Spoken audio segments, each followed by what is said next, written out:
जनता को हम तहे दिल से शुक्रिया अदा करेंगे। और हमारे सीएम साहब ने भी बोला था कि जो परवानगी मांगता है उसे हम परवानगी देते। आज 50-50 साल इधर रह रहे हैं और अच्छी तरीके से मराठी सीखे हुए देंगे, लेकिन हमारी भाषा का विरोध करेंगे तो हम जान लेने में भी पीछे नहीं देखेंगे। लगभग हमारे सारे आदमी गिरफ्तार हो चुके थे। नमस्कार, मैं सौरभ राठौर, आप देख रहे हैं शहर की खबर। इस वक्त मैं मौजूद हूँ Mira road saint Teresa hall में, जहाँ पर मनसे के नेता अविनाश जाधव ने आज कार्यकर्ता मेलावा रखा था। ये मेलावा जो है 18 तारीख को भोरे राज साहब ठाकरे मीरा भाईंदर में आने वाले हैं, उसके लिए रखा गया है। और अविनाश जाधव जो मनसे के नेता है, उन्होंने इस विषय पर कुछ चर्चा की है और मराठी भाषा को लेकर जो बीच में जो रैली हुई थी उस विषय पर भी बहुत कुछ कहा है। आइए जानते हैं उनके मीरा भाईंदर की जनता को हम तहे दिल से शुक्रिया अदा करेंगे कि ये जो मोर्चा हुआ उसमें आप सब हमारे साथ रहे और हमारा हौसला बढ़ाया। ऐसे ही आपका आशीर्वाद हमारे संग रहे। सर आपने इस बात का ठिकरा कहीं ना कहीं भाजपा के ऊपर फोड़ा था कि नरेंद्र मेहता के उकसाने पे ये मोर्चा इस तरह से निकाला गया है।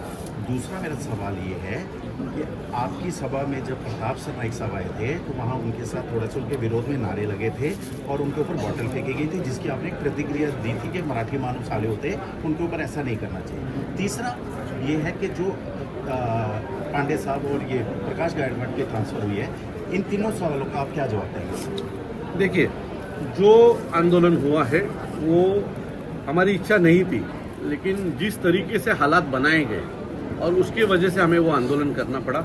ऐसा था कि आंदोलन में हम कोई भी नहीं थे, लगभग हमारे सारे आदमी गिरफ्तार हो चुके थे, फिर भी ये आंदोलन हुआ क्योंकि हमारे साथ महाराष्ट्र की जनता खड़ी थी, मीरा भाईंदर के मराठी लोग खड़े थे और यहाँ के बहुत सारे ऐसे लोग हैं जो मराठी नहीं है लेकिन मराठी भाषा पे प्यार करते हैं। ऐसे बहुत सारे लोग ये आंदोलन में शामिल हुए थे। हमें कोई बहुत आनंद नहीं हुआ कि उनकी बदली हुई। दोनों भी काबिल ऑफिसर थे और उन्होंने उनके काल में बहुत अच्छा काम किया है, लेकिन जिस तरीके से इन लोगों ने मराठी का आंदोलन दबाने की कोशिश की वो गलत था। अगर व्यापारी लोग मोर्चा निकाल सकते हैं विदाउट परमिशन तो हमें भी अधिकार संविधान ने दिया है। और हमारे सीएम साहब ने भी बोला था कि जो परवानगी मांगता है उसे हम परवानगी देते। तो हमें न देके क्या मिलने वाला था, किसका दबाव था, कौन सा राजकीय नेता आपके पीछे लगा था कि मनसे का ये मोर्चा न हो। तो मुझे लगता है कि ये सब लोगों की वजह से ये चीज़ हुई थी और जो हुआ वो आगे से सबने देखा है। तो अभी ये जो 18 तारीख को प्रोग्राम होने वाला है, क्या उसके लिए आपने पुलिस परमिशन ली? हमने पुलिस परमिशन ली है, हमारे पास बराबर ना हमारे पास पुलिस परमिशन आई है। सर जो गैर मराठी हैं इस प्रेस कॉन्फ्रेंस में आप उनके लिए क्या संदेशा देंगे?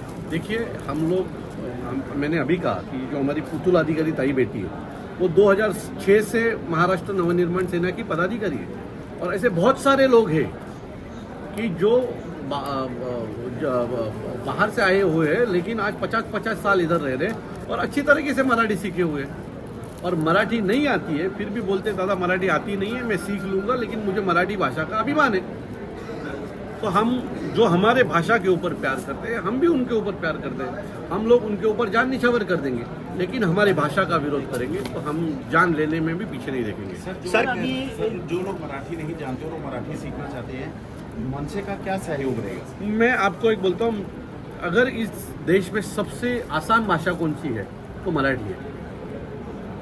और मराठी बोलने के लिए तुम्ही मराठीत बोलायला सुरू करा, आपोआप तुम्ही मराठी शिकायला सुरू करा, तुम्ही प्रयत्न करा।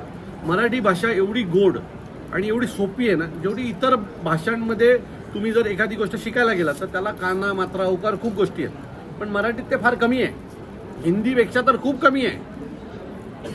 एवढी सुंदर भाषेची रचना ही इतर कुठल्याही भाषेत नाही, एवढी सुंदर रचना मराठीची आहे।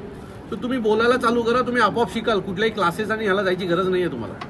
सर एक अलग विषय है, महानगर पालिका में 19 करोड़ रुपए के कचरे के डिब्बे खरीदने का जो मामला सामने आया है, 2 दिन से पूरी मीडिया में उसकी चर्चा हो रही है और मनसे ने कहा है कि इसके खिलाफ आंदोलन करेंगे। आपकी अगर महानगर पालिका में कुछ गलत चालू है तो हमारे लोग उनको छोड़ेंगे नहीं, उनके साथ उनको उसकी शिक्षा मिलेगी।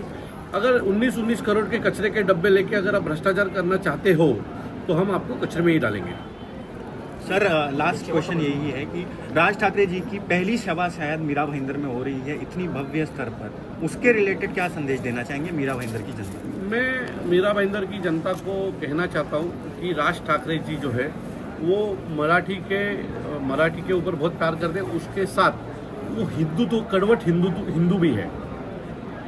सो जो खुद को हिंदू मानते हैं ऐसे आदमी ने वहाँ आना चाहिए। राज ठाकरे जी का जो भाषण है वो उन लोगों ने सुनना चाहिए।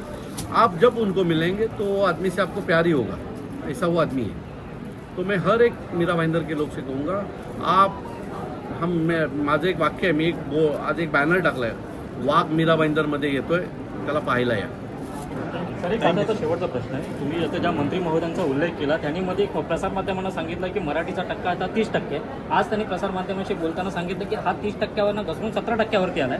जनगणना झाली नसताना हे टक्केवारी आणतात कुठून? 12% जरी झाला असेल ना तरी मीरा भाईंदर मधला मराठीचाच, हां, कारण त्याच्या आजूबाजूला 90% मराठी आहेत। हां, त्याचं कॅल्क्युलेशन तुम्ही केलं तर आम्ही 80% होऊन जाऊ।